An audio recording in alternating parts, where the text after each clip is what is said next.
Nickel 9.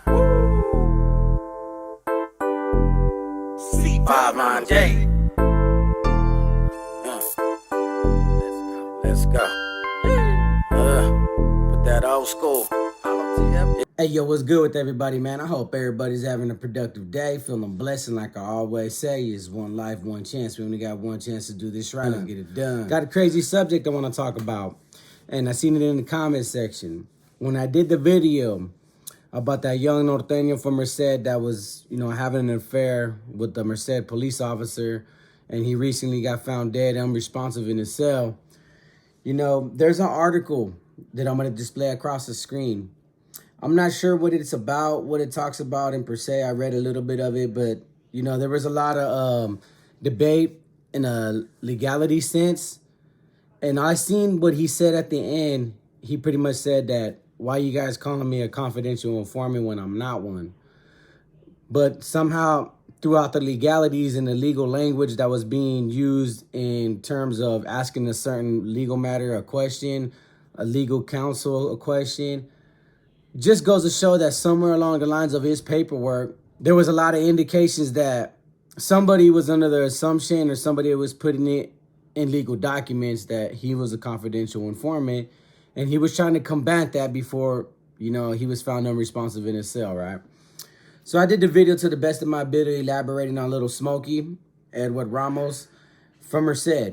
And other people have, and, everybody was entitled to their own opinion. Everybody had their own personal stories about him. I was just making a story and a video, an educational video about, gang politics in the county jail. So, I have my version, other people have theirs, and we're all different. And that's what differentiates me from the rest of the people. Because, like I said, I developed my own personal perspective on the basis of the information that I have. Not on assumptions, not on biased, opinions. But somebody left a comment in the comment section, says that's what you get for fraternizing with the enemy. When they said that is when something came up in my head. That's when I decided I want to do this particular video. Let's get into the video. So when it comes to Norteno politics, and somebody said that on that video, and it happens to be about a young Norteno, that term fraternizing, it's in one of the 18 codes of conduct. It was a crazy unsanctioned document that got circulated amongst all the prisons for like over 7 to 10 years. I don't know where it originated from. Maybe somebody, a big homie, an NF member in Pelican Bay or in Corcoran Shoe decided to say, you know what, we're going to come up and draft up a code of conduct implementation so that way Norteños can have more things to follow. Because the household policies, yard policies, squad policies are a general sense of, just security and safety measures. But just because you have security and safety measures, there was a lot of Norteños getting deemed no good for inappropriate behaviors. And because there was no sanctioned document to stipulate what is and what isn't appropriate behavior, and what is misbehaving, or certain terms of misbehaving that can get you deemed, cause infractions, get you disciplined, get you stabbed on the yard. It's very easy to say, you know what, I don't like what he did, but there's nothing to stipulate that it's not against the rules, but it is against the rules. So until that happens, I'm going to whack this Norteno because I didn't like the way he conducted himself on the yard. So they published the 18 codes of conduct. But like I said, it was unsanctioned, meaning some carnal decided to say, you know what, I'm going to draft up this code of conduct for somebody. But the NF as a whole, as an organization, didn't sanction it as Norteno law, as bylaws. And it got circulated because it seemed like it was a form of education to redirect and refine Norteno behavior that was being considered undisciplined and unbecoming behavior on the yards, to where, hey, Norteños were getting whacked for some of the smallest stuff. And I hate to say it, and I'm pretty sure Norteños can't stand it, but there's a lot of Norteños that got deemed no good on the basis of inappropriate behavior, certain forms of misconduct that was deemed unbecoming of Norteno character. And that's sad to say. Give you one example. Horseplaying is frowned upon. Believe it or not. On the 18 codes of conduct, before they were dismantled and abolished because they were unsanctioned material, meaning Unsanctioned meaning like nobody was supposed to be following these 18 codes of conduct.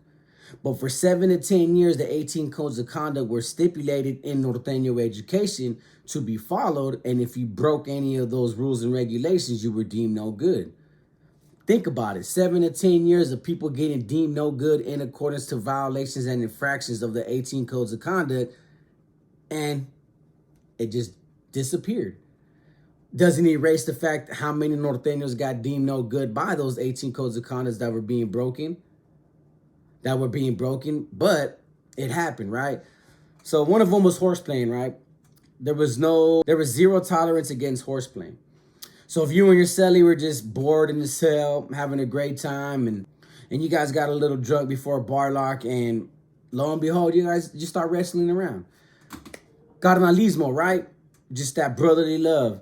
How many times have you and your cellie, for those who've been in prison, just you and your cellie start horseplaying, start body slamming each other, start, a couple of body blows, just like on the streets, we go in the backyard, we brawl, throw the boxing gloves, we have a little wrestling fight, we're just conditioning, that takes place in prison, believe it or not. You always want to have that bond, those memories with you and your cellie, like, man, that one time I body slammed him on a mattress, or, we went body blows, and, we slap box real quick, just having fun, there's not that much things to do in jail, right?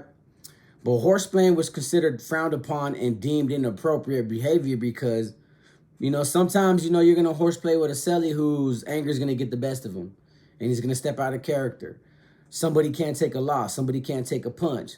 And then it results in, a mutual combat in a cell between Norteños, which is deemed red-on-red crime. Because I have a story when I was under investigation for red-on-red crime on the main line. So that can happen. So say Norteños are on the bottom of you. You're on the top tier, Norteños are underneath you.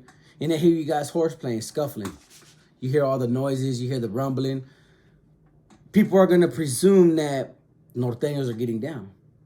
So immediately we're going to put you guys under investigation. Immediately Norteños are going to get put on freeze. Now you guys could both come out like, nah, bro, we're cool. We're just messing around, bro. We got a little buzz. We started horseplaying. Nope. Those Norteños are going to be separated from the cells while they're being investigated. Then there's going to be 2 security blankets on them, both with weapons, ready to blast both of them until the investigation is conclusive. And it's even then, they both could be like, nah, we're all horseplaying, but say one has a bump, one got a busted lip on accident, both their knuckles are kind of bruised, or, they got bruises on their arms, they got scratches on their neck. The household ain't going to look at it like, oh, you guys both admitted you guys were horseplaying, so, hey, we're going to give you 14 days of discipline. Now, if it comes out where the household does reach the conclusion that you guys were horseplaying, you're still going to receive 30 days of 122s and 5044s after the household workout, and you're going to be put on disregard. You're going to be blackballed until your discipline is over with. You're going to be treated a little bit different. 2 SBs are going to be on you, watching you work out, watching you do every single burpee. And if you skip a burpee, you're going to get reported, and the homies are going to look at you like you're disobeying a direct order, which can just bury you in a bigger hole. The household can reach the conclusion like you guys are both lying and red-on-red crime is frowned upon. They're gonna stab one or the other or both of you. So in accordance, that's an example of those 18 codes of conduct. But part of the 18 codes of conduct is no fraternizing with the enemy at all whatsoever. Meaning Southsiders, whites, anybody who opposes the Norteño cause, and that includes correctional officers. Because in the household policies, there's a procedure, a protocol set in place to where if IGI was to come interview or ask you to leave your cell, you are to refuse. You are to cell extract. You are to get dragged out, beat on. You are not to talk to no cops. And anytime you get pulled out to talk to a regular correctional officer, a floor officer, you go to talk to your counselor, your cellie has to go with you, or Norteño needs to be present. If you are seen talking to a correctional officer and no Norteño was around you, you're put on freeze and you're under investigation because they want to know what you were doing by yourself talking to a cop. It's crazy, right? Look at the hypocrisy that goes on. So they got all these implementations in place to make sure that you don't talk to a cop. Make sure that you are not alone with a cop or in a room or getting interrogated, getting interviewed by a cop. Can't even go talk to your counselor unless your cellie's outside the door because, you know, people would say they're going to go talk to their counselor or go talk to the CEO about some legal issues and then end up locking it up. So they want a Norteno right there present to take off on you in the event that you do so, right? So they don't trust Nortenos right off the bat. You know, they don't give the Nortenos the benefit of the doubt. Like, even if he is talking about himself, he's loyal to the cause, he ain't going to give up no information. Instead, they're like, no, there's a possibility that he might give up information. So we'd rather have a Norteno with a weapon right there standing with him in case something comes out of his mouth, I can stab him in his mouth. Plain and simple, right? But you know how many chain of command members, especially those that are Norteños of status, you know, for a long time before these NF members came out to the facilities and the yards, no Northerner can open up a pipeline without direct contact with a Norteño with status on the yard, especially the authority in charge. So if a Norteño was fraternizing with a kitchen worker, a dining worker, a regular cop, a free staff, and he doesn't let anybody know about it, and he's trying to, you know, establish a pipeline, and all of a sudden he's hit, and then he brings it to the household's attention, he's getting deemed no good, because obviously he's being insubordinate to the authority in charge of the household establishment. He's disacknowledging the household establishment by not informing us of what he was doing and why he was talking to a cop. Because as far as I'm concerned, he's probably giving up information just so he can open up a plug and a pipeline and just to get a cell phone. That's what Norteños are going to assume if they're not made aware from the beginning to the end of the transaction taking place. But a Norteño with status can say, you know what, that Norteño can talk to that CEO as long as it's benefiting the household. Because as long as it benefits the household, it benefits the NF. So he can go talk to the cop by himself all he wants. A female, a free staff, a dining worker. Hey, it benefits the household. We're opening up in a pipeline. We're going to start making money and generate revenue production on behalf of the NF. NF will. But let somebody else do that. They'll shut it down. Because any Northerner that has the ability, you know, the gift of gab, the verbal vomit to be able to persuade a woman or persuade a correctional officer to, you know, bring it in and make some money, they can't do it on their own accord. No Norteño can do it on their own accord. So it makes it difficult for a Northerner to really approach and establish those kind of endeavors when he needs another Northerner right there. And you can't build trust with a correctional officer if you got two Northerners right there. One's on standby with a knife while the other one's trying to say, hey, man, bring it in. I'll cash you out like $3,000 a month. Or I'll cash you out this much. And you can't establish no business ventures with no cop. Then they wondered why for many years, especially on the level 418s, because that's where I spent most of my mainline time, they couldn't establish pipelines and have direct pipelines with cops and generate any type of revenue or production because there were so many protocols in place that forbidden Norteños to talk to cops. Plain and simple. It was frowned upon and you would get deemed no good real fast. Then Norteños for years wondered why Southerners had so many phones, had all the kitchen workers on lock, had canteen workers on lock, had free staff on lock. Dude, I was on the main line almost 7 years, 7 or 8. And Southerners always had the pipeline. To this day, they always have the pipeline. Because they're not worried about if a Southerner goes talks to a cop by themselves. As long as he's doing it for the right reasons. They entrust Southerners and Sureños and Camaradas or whites trust skinheads to really go after the business venture and try to knock a cop. But when it comes to Norteños, just too much militant mind frames and too much militant rules and regulations that prohibit Norteños from really going out their way. Now it might be different. Like I said, it's been a very long time. Now these NF members are so greedy that pretty sure they're talking to cops on the unders, letting Norteños talk on the unders, and you'll be surprised. You'll be surprised how much fraternizing really goes on. Even back then when there was protocols that forbid Norteños to do it, fraternizing with the enemy can get you deemed. But in the same sense, a Norteño back in my day before the NF and the Mexican Mafia decided to shake hands and hug each other and give each other pats on the back, if I seen a Norteño getting too friendly with a Sureño, it was a problem. Just like I told one of my very first stories, Danny Boy from San Jose, or Green Eyes from San Jose, you'd have to go review the video. I did it like my first year on YouTube. He was fraternizing with a Sureño. And he got drunk with a Sureño. He was horseplaying with a Sureño. And when the homies questioned him on it, is when he started using his rank and status to try to overpower the household. And they blasted him. And to this day, he's paralyzed from his waist down. it could happen. If a northerner is getting too friendly with a southerner, too friendly with a white, you'd be surprised how Nortenos will intervene and shut it down. That is a crazy concept that's so abused and implemented so strongly when it comes to Norteño politics. It's fraternizing with the enemy. Now, in the case with the young Norteño from Merced, you know, a lot of people are going to be under the assumption that, you know, he was talking to a cop. He shouldn't have been talking to a cop. You know, look at the mob. The mob always had cops on the payroll, had to fraternize with cops, had to do business with the cops, had to pay off the cops. It wasn't frowned upon.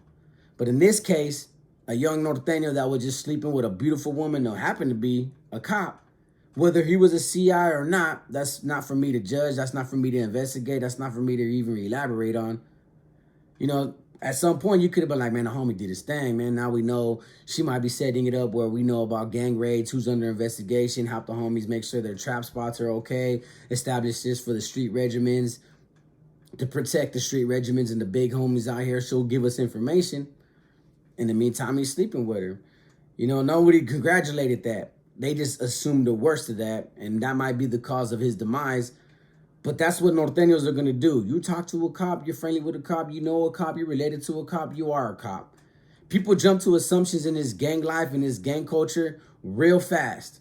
Real fast. A lot of decisions, a lot of careers were lost. A lot of dudes were deemed no good in the prison system. And I can promise you this, were never based on conclusions of substantial evidence. Most of it's just under assumption and using your better judgment. Exercising your better judgment.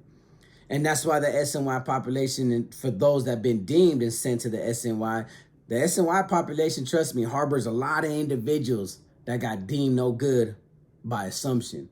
But I wanted to elaborate on the fraternizing concept, how it's utilized when it comes to Norteño politics, even though he was pretty much making fun of, you know, that young Norteño's death.